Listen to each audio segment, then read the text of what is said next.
हर खबर पर होगी आपकी पकड़। डाउनलोड कीजिए एबीपी लाइव ऐप।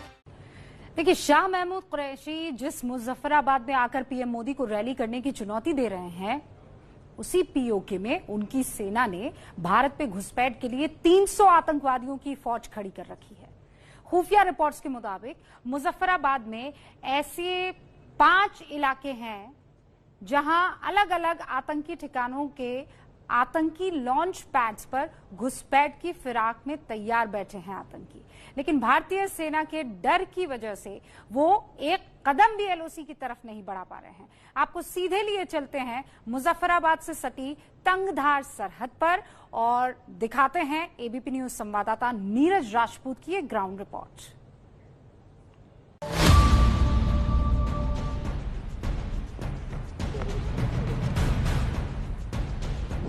समुद्र तल से 11,000 फुट की ऊंचाई, हाड़ कंपाने वाली ठंड और इस ठंड के बीच भी मुस्तैद जवान।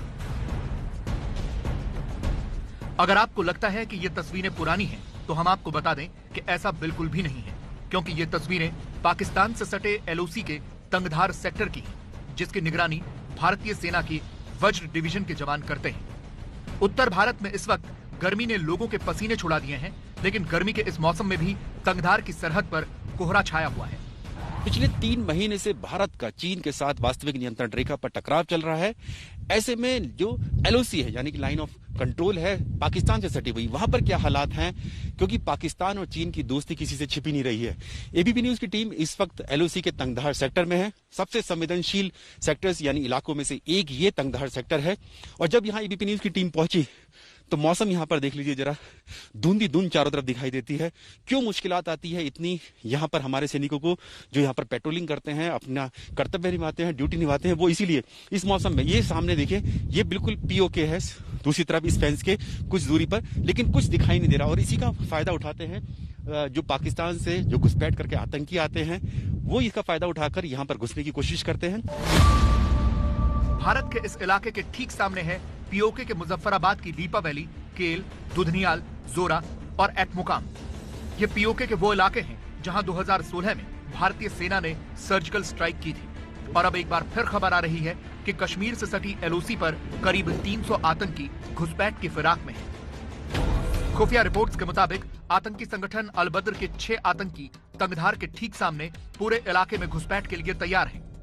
ऐसे ही केरन के ठीक सामने पीओके के दूधनियाल में जैश ए मोहम्मद के 6 आतंकी मौजूद हैं।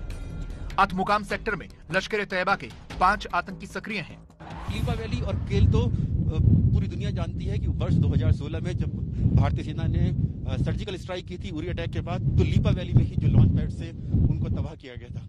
लेकिन अब एक बार फिर से ये जानकारी मिल रही है कि यहाँ पर आतंकियों की जो है वो यहाँ पर मौजूद है और घुसपैठ करने की कोशिश कर रहे हैं। लेकिन जो हमें भारतीय सेना ने जानकारी दी है उसके मुताबिक ना तो पाकिस्तान की तरफ से घुसपैठ को कामयाब होने दिया जाएगा, और ना ही अगर चीन के साथ किसी भी तरह से भारत के संबंध और एस्केलेट करते हैं यानी खराब होते हैं और पाकिस्तान की तरफ से भी कोशिश की जाएगी 2 फ्रंट वॉर करने की, तो उसके लिए भी भारतीय सेना पूरी तरह से तैयार है। यानी कि 2.5 फ्रंट वॉर के लिए भारतीय सेना तैयार है, चीन, पाकिस्तान और कश्मीर में आतंकवाद से लड़ने के लिए। कुछ दिन पहले पाकिस्तान के विदेश मंत्री और रक्षा मंत्री भी एलओसी के दौरे पर आए थे। हाल के दिनों में पाकिस्तान ने एलओसी पर अपनी रिजर्व ब्रिगेड्स की संख्या भी बढ़ाई है। इसीलिए इलाके में सेना ने पहले से ज्यादा चौकसी बढ़ा दी है। जहां तक हालात को देखा जाए, वो ऐसा नहीं दर्शाते कि भाई पाकिस्तान जो है उसमें इतनी क्षमता है कि कोई कार्रवाई वो हमारे बरखिलाफ कर दे। अगर उसको सबसे ज्यादा अगर डर है इस समय के ऊपर, तो वो डर ये है कि कहीं भारत कोई कार्रवाई ना कर दे।